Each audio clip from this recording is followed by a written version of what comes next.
not going to be in the book today. We'll actually start using the book tomorrow, but I could not get in tomorrow to get the books. All the slots were filled up. That's why we got them today. Now, one of the interesting thing about these textbooks is if you look on the back cover, there's a, right at the top, it talks about calcchat.com. It's nice because it comes with the book, and if you need to see something worked out, I mean, we'll always answer questions in here and stuff that you have. But if you're really stuck on something, you can pull that up, and it can show the different problems kind of worked out in steps. It kind of give you some help and things like that. It doesn't necessarily show every single problem, but you know, if you have to work number 13, maybe it showed number 12 to kind of help you out a little bit, things like that. And it has like an online discussion, things like that. And that's one of the reasons we've kept these books for so long, right? Because that part's still included in it. And it does make it kind of nice for that piece there, okay? Other than that, we're going to start working with just some quick function value stuff today, so your assignment will actually be on a worksheet. But the second part of your homework will be go through sections P1 through P3. You don't need to work anything. We just look through, and everything in there should sound familiar. I'm not saying you remember everything to a T, but it's like, okay, I remember doing that at some point in the last couple years, okay? If something is really just out of whack and you don't remember any of it, then that's something you want to bring back and talk to me about so we can make sure that we go over up here real quick. But everything else should sound familiar. You just want to look through P1 to P3. Sometimes it might be easier to just look at the exercises in there and just, okay, I remember doing something like that. Like one of the things in there is transformations. You remember shifting a graph up, down, left, or right? Now, if you don't remember exactly how to shift it, that's fine, but you do remember doing it. That's what I'm looking for. If you remember doing something like that, that's going to be what the key is. That's all I want you to do on there. Nothing to work out, okay? So we're going to look at some function values here for review. This should look familiar. We're going to get a couple new looks here. Let's see how you remember this. You should remember working with functions. Let's make something up here. Let's go like just a function 3x minus 2. So remember, functions were usually f of x. Sometimes they were g of x, p of x, whatever, but usually f was the most common F for function. Okay, but you've seen different letters up there. So if I wanted to find f of 2, what did that mean that I did? Replace x with x. All right, replace the x with a 2. So 3 times 2 minus 2. And we got 4, right? That look good? Okay. You should remember doing things like putting a variable in. It didn't matter what the variable was. But if I was going to find f of a, then a is replaced in the x. Everybody agree with that? Okay. Now in calculus, we're going to see something like this coming up. And when you flip through that P1 to P3 pages, you'll see something like this. It looks different. We're going to say substitute an x plus delta x. Now I know you might not necessarily know what this means, but one thing you should be able to tell is delta x is not the same as x. They're two different variables, right? And you're following what you did here. Hey, whatever I saw in here, if it was a 2, I substituted for x. If it's an a, I substituted for x. Now if it's this, I'm substituting for x. So your process hasn't changed at all. Yes, you get a different look. So here I'd have 3 x plus delta x minus 2. And yes, I can distribute the 3, but that's okay also. Does that make sense to everyone? Okay. All right, you then looked at it with more than one function. Let's give you, say,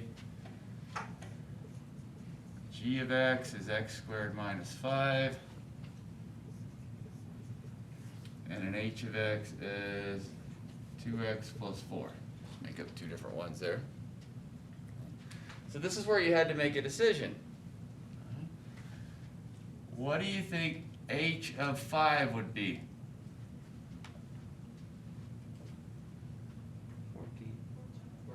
14. 14. So we're going to put the 5 over the h function, right? So this was a mapping.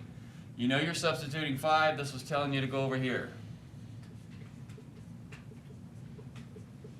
So 14. So then what's g of 5?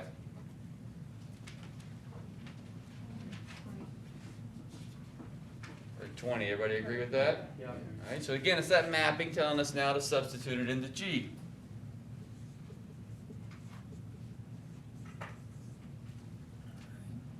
Okay, now let's go a different look.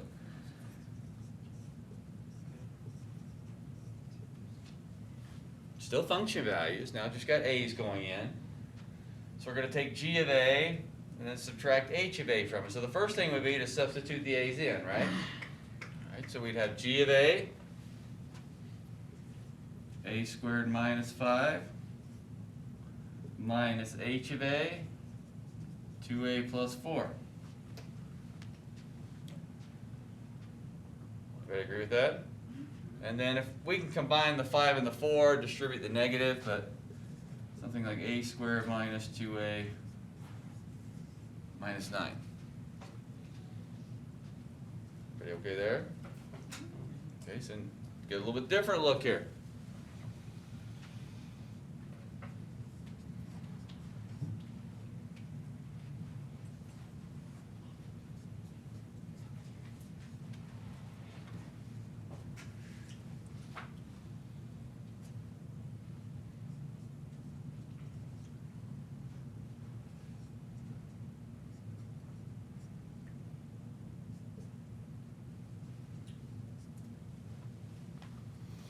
You should remember somewhere before seeing a piecewise function, where you just had a function broken in.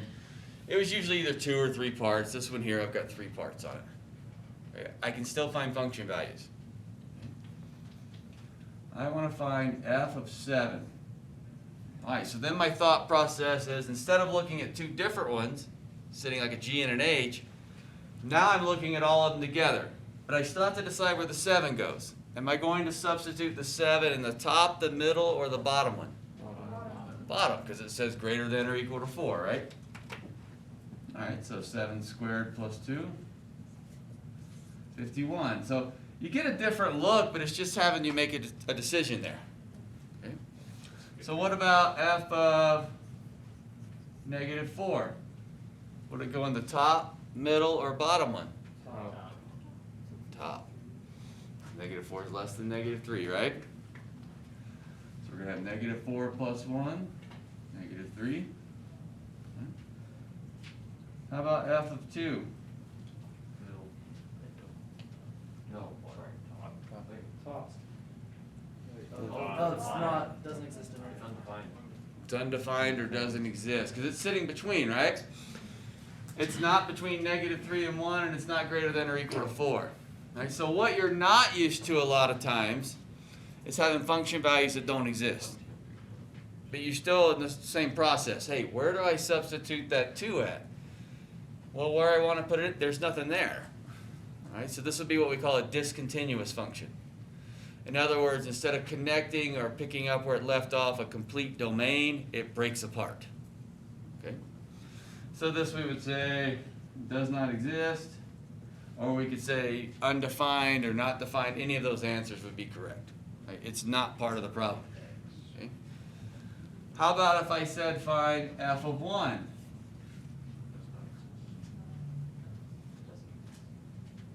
Why do you say it doesn't exist? Because its x is less than 1 and not. There we go. We don't have the equal to here. So it looks like at first like it might exist. But then wait a minute, there's no equal to, it doesn't. Does that make sense to everyone? Now, you should remember somewhere graphically, like if it doesn't have the equal to, and I'm drawing this part of the graph, remember how that's an open circle on the end? Yeah. Okay, it would be closed if it had the equal to.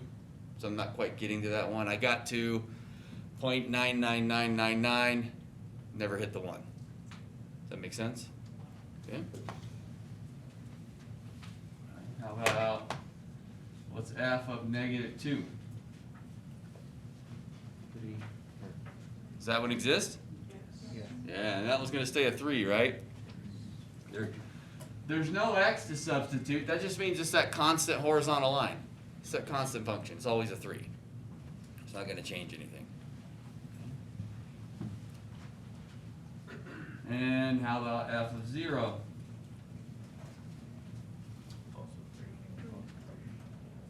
Also 3, right? Okay, so, just to kind of give you an idea, for your calc stuff, okay, so taking what you learned before in the calculus. That's calculus. Pretty much mirrors what you did before though, right? Okay. Combining them, that's going to work with our calc stuff. Still mirroring kind of what I did before. Okay. And then pretty much all of this is, mainly these guys, knowing where a function exists and doesn't exist, but you're still doing the same thing you did before. Nothing changed. Okay? You're just substituting that value for x, so we're saying that these are the domains. When you put the value in, you get the range value, right? So you should be able to tie that back to. Remember how this was the point 2, 4? Put an x in. You got a y out. Okay. Even in a piecewise function, this is the point 751, the point -4, -3. There is no point.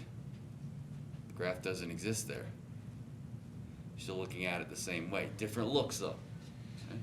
Most of what we'll do is going to tie back to something very basic that you did in the past. Something really basic. And then they just get uglier looks. It's still that same process. Okay? Alright, so your assignment is going to be